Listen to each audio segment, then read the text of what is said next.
So I'm really excited. So let's get into it. Janice, why don't you tell us a little bit about yourself and what made you kind of pop up on here on this show? Oh, yeah. Thank you so much for having me on your show. This is just a delight to get to spend some more time with you. And I'm a registered professional counselor and a religious trauma recovery coach in British Columbia. And of course, I see people all around the world who are recovering from religious trauma. And I grew up in a very religious Pentecostal family.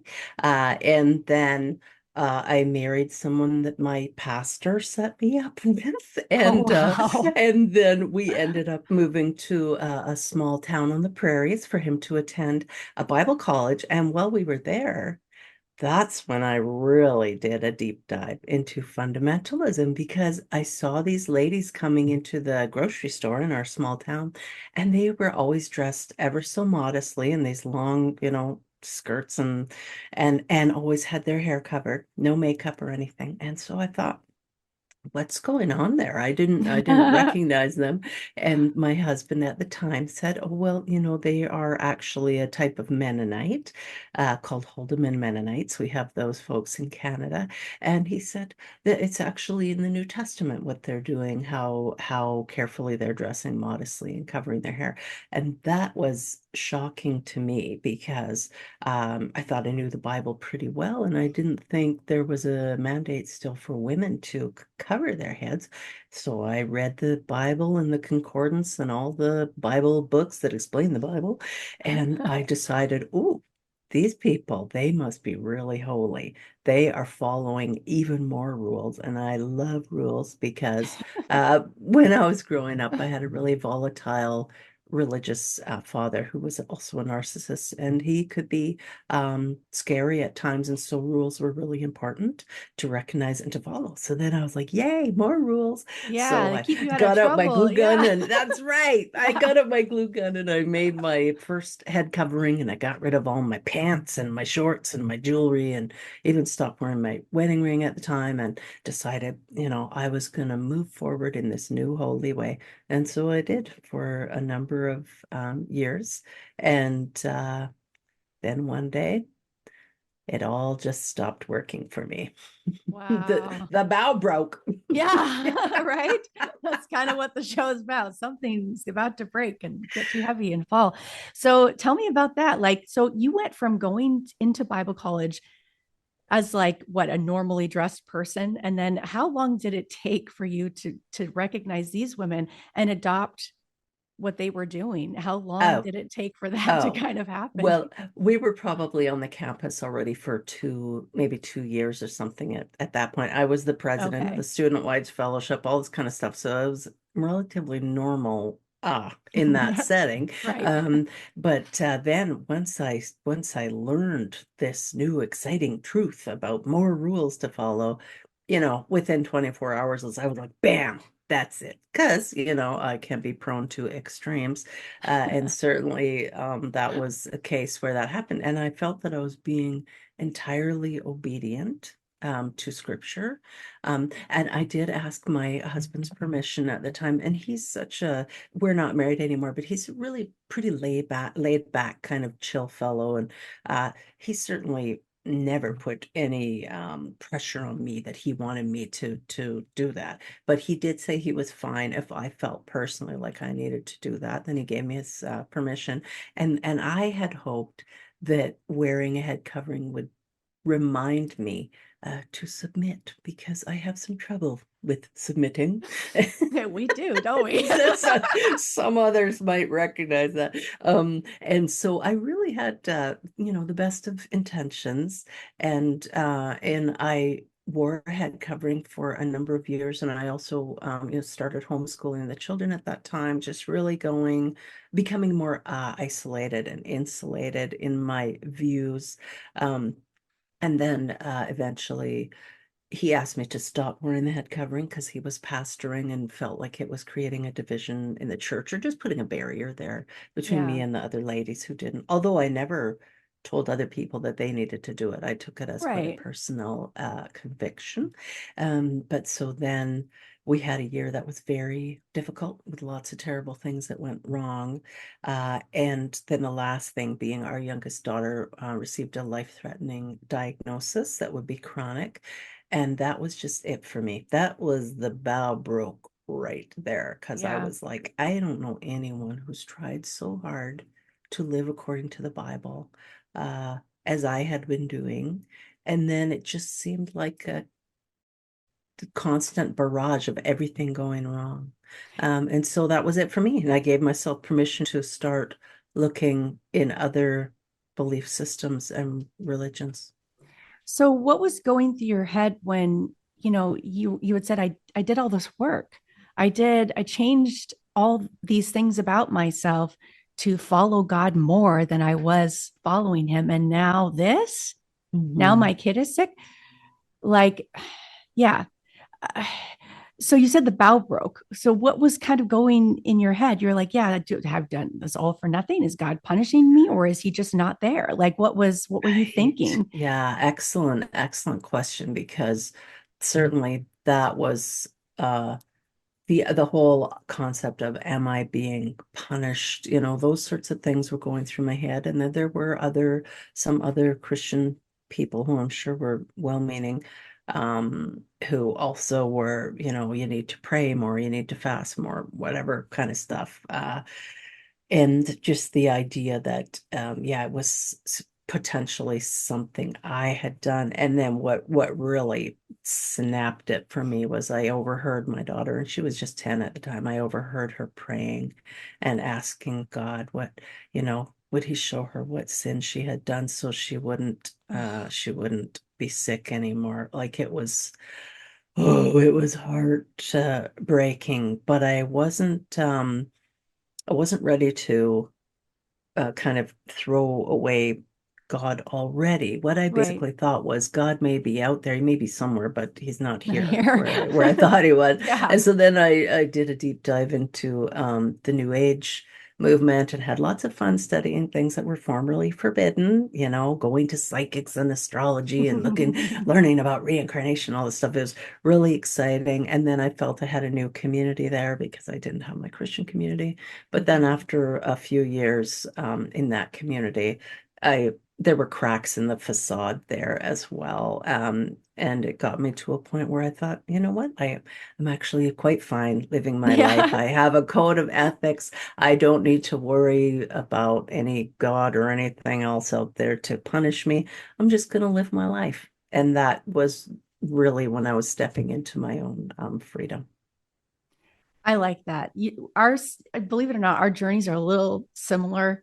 I felt like before I left my religion that I also became a little bit more extreme in some ways. I felt like that was the correct path.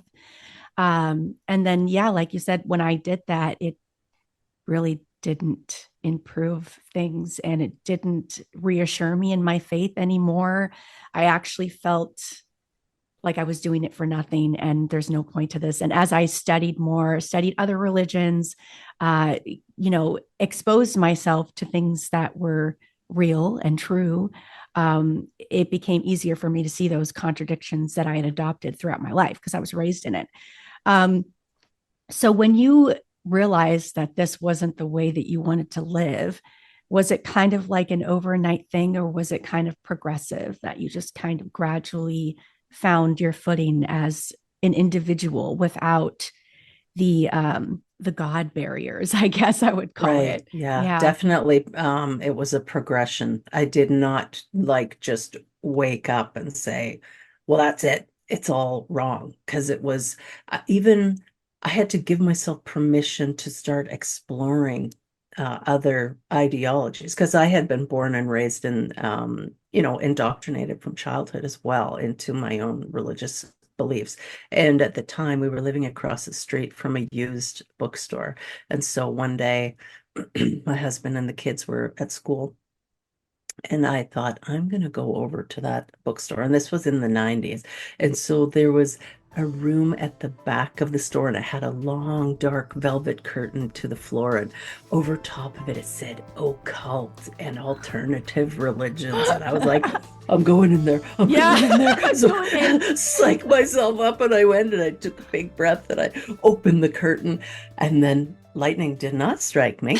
And so I went inside and I quickly closed the curtain because I didn't want anyone to see me. And I was scanning the bookshelves to look for anything that seemed like some kind of textbook, nothing that would immediately send me to hell. And so I grabbed a book and I went to the cashier and I actually asked her to put it in a brown paper bag because I didn't want people seeing that I had this. And then I took it and I ran back across the street to our home and I hid it in the safest place, my underwear drawer, because I knew God himself would not even look in my underwear drawer.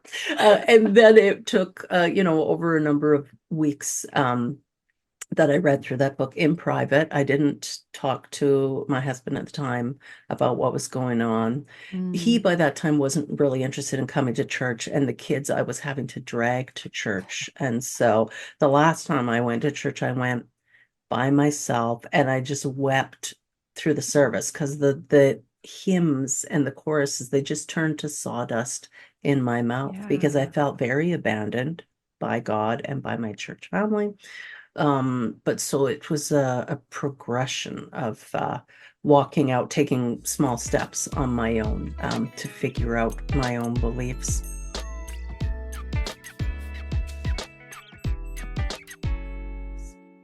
So, what happened when you walked away from all of this? What Yeah. happened next? I would say in some ways very little. Like I was shocked. I thought because I had been so involved in my church community for so many years, I would be getting phone calls and this sort of thing. And no, no, no, it was crickets. It was like one or two people. One person called and said, "Well, you are taking your kids to hell," but Right. nobody else did. And then I plainly remember one time uh breathing a great sigh of relief when I determined, you know what? I think hell is made up. I don't actually think hell is a real place. And I felt so good about that. And I went to sleep and I woke up in the middle of the night and sat up and I'm like, oh my God, if hell is not real, then maybe heaven is not real. And then I'm like gasping and breathing into a paper bag, Yeah, yeah. having a fit Having a thinking panic this. attack, like, Yes, oh my God, this exactly. is not real. Like, Yeah, what? it Yeah. was really scary. And so I called my big brother. So I have two older brothers and they are not religious at all.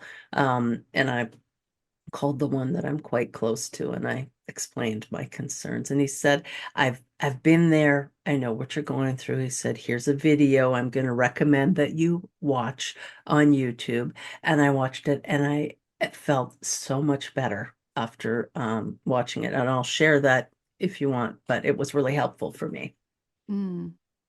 So, in terms of your family, you said that two of your brothers don't really practice anymore. Did you, did any of your family relationships suffer when you left the church? Yeah, so all my siblings had walked away from religion. My mom would still consider herself, oh, what does she say? Oh, a woman of faith. I got my air quotes going, a woman of faith there. But my dad has always been very fundamentalist and quite a narcissist as well, just not a great combination. And so I knew that there would be issues when I finally told him that I didn't believe, but I felt like I had to tell him because at that time we were still tied in fairly closely to my parents. The kids were like 10 and 12 or whatever it was. And so we would do some family meals and stuff like that. And so I finally told my dad, and sure enough, he started to cry and, make a big scene and all this stuff. And I was like, well, you're just going to have to deal with it because Yeah. it's me. You can't make me believe. I said, I wish I could make myself believe again, but I can't. Yeah. It's just Yeah. what's that quote about, once the mind has been stretched from its, original dimensions, it can never return. You never Yeah. go back there. And so then I had said to my dad, so I don't want you mentioning God. If you come over to our house, we're not going to be praying. And I don't want you to pray in my house. You can pray at your house, but to my, and he just had too much trouble with my requests, right? My boundaries. He didn't like that because narcissists don't like Yeah, boundaries at they all. can't do Uh, it. and then eventually what ended up happening was going no contact with him. And that was about maybe 5 years ago, 4 or 5 years ago. And I'm not the only sibling who has gone that route. Okay. Um, and it ended up being just a massive relief not having to constantly have interactions with a Yeah. narcissistic parent who is also a fundamentalist. So now my mom, I'm pretty close to, and my parents are in their 80s, of course. And mom she's very happy for me that I'm living a life that I love and doing work that's meaningful to me. She Mhm. doesn't quite grasp it. She says, oh, well, maybe you work with people who grew up in Jehovah's Witness families or Mormon families or whatever, because she thinks, Yeah, those they are think it's the worse. yeah, Yeah. it's a cult. If it's not what you believe, it's a cult. And I'm so, I do work with some of those folks. And I said, yeah, I do work with some of those folks. And she says, well, my Jesus would never, no one would be traumatized. I'm like, oh my God, have you looked at your children? But okay, we Yeah. just we just don't have to go there. It's okay. There are lots of other things we can talk about and still have a lovely, close relationship. And so we do. And my father's in care, so my parents don't live together, so it's not a big deal Mhm. that way when we visit each other. But so there were losses, and then my marriage eventually also.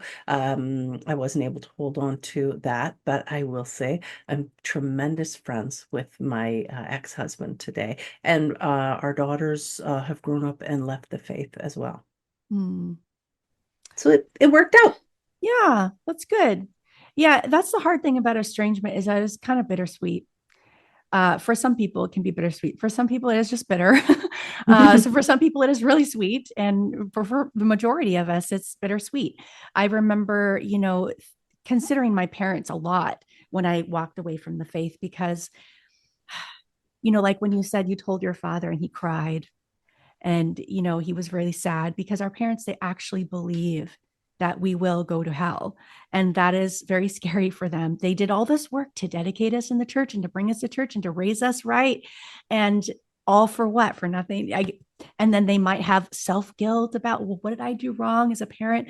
And so I am very aware of what it's like for a parent to have to do that and have to see their kid grow up in not a way that they raised them to be, and to worry about their soul, about Oh yeah.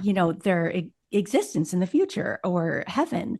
And so when you tell me that your mom, even though she doesn't quite understand everything, that she's happy for you, that makes me feel good. That gives me hope that maybe some of my family members might be happy for me Oh too, yeah. And knowing that like I'm doing something that I really love and I am yeah, happy and I am like, yeah. settled in Bellingham and I love it here, and it's just great. Yeah.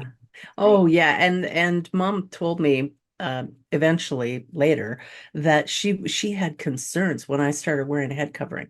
She Mm, didn't like that because to her that was going in a too legalistic, mm, fundamentalist of a direction. She's always been way more laid back of the two mm. parents.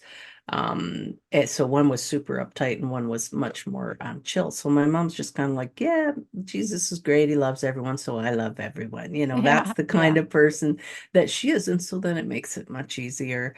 And even as she's in her 80s, and I hope that she has another 20 years, but we'll just have to wait and see. But if there comes a time when it would be comforting for her if she's lying in a hospital bed somewhere, and it would be comforting if I sang hymns to her, I will sing those hymns to her. I will Yeah, do whatever helps make her comfortable as her time draws to a close. I don't have a problem with that at all. It doesn't mean I believe it, but it does mean that I love yeah, my mom a great deal and I want to comfort her. I don't want her entering into a time of existential crisis like I went through, yeah. not when she's this close to the end. Right, right. Yeah. Everybody just kind of wants peace, Yeah. you know? And some of these religions give people peace, and it does the opposite for others. It's just that's the reality. And Mhm. if we can figure out how to get along despite the fact that we have completely different views, or if we can respect those boundaries, then we can still build families, and we can still build those connections and help each other and take care of each other and love each other. There's no reason why we can't do that. There shouldn't be. Yeah. So I'm really happy that you shared that with me. That makes me feel good. Oh, It good. does. It does.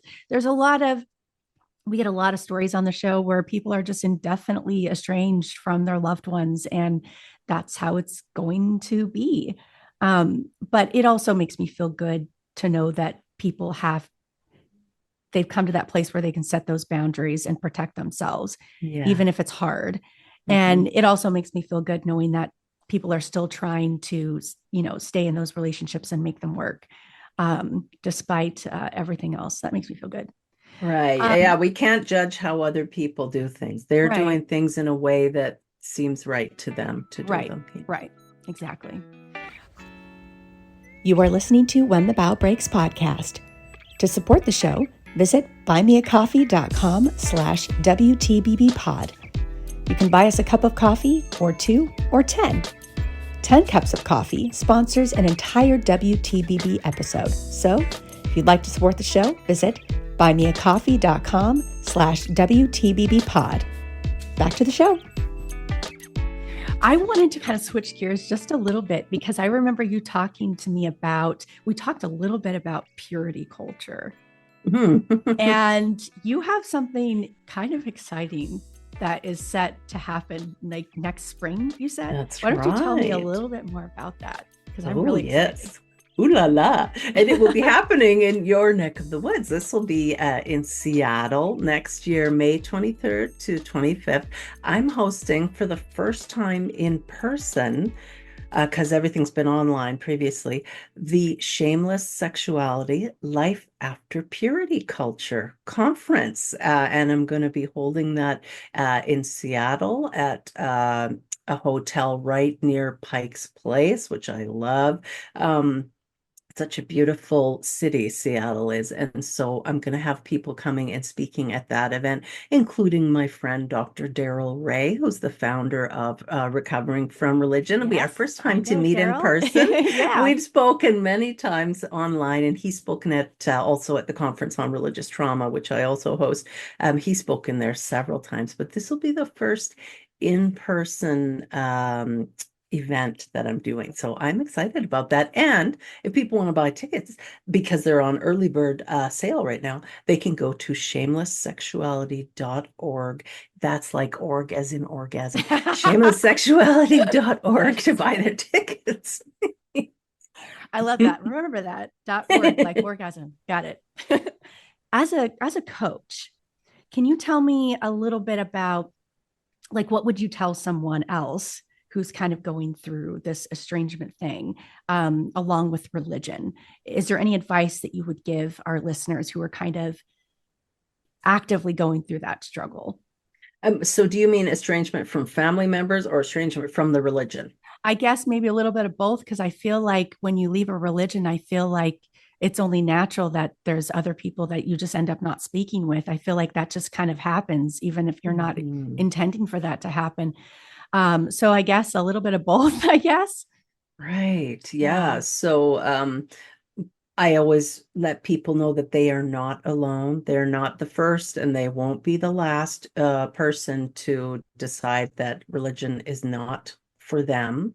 Mhm. And that um, if we are when we're telling family members that we no longer believe, we want to be careful, purposeful, thoughtful about how we do it, because there are always it's bad news to the religious family members no matter how you do it, but there are ways that we can present the news that maybe don't make it quite as as terrifying, or we need to give people space when they're giving them bad news, right? And where would you like to receive bad news? Probably not in a restaurant. Lots of people think they'll just do it in a public place so there won't be a big emotional display. But no, let's be thoughtful. How would you like to receive really difficult news, and be prepared to give people time and space, and to let them know you love them no matter what, and that if they have questions or they want to have a conversation, they can talk to you about it, but you won't be going back to church. You're not going back that way. You're just, as a courtesy, because you love them,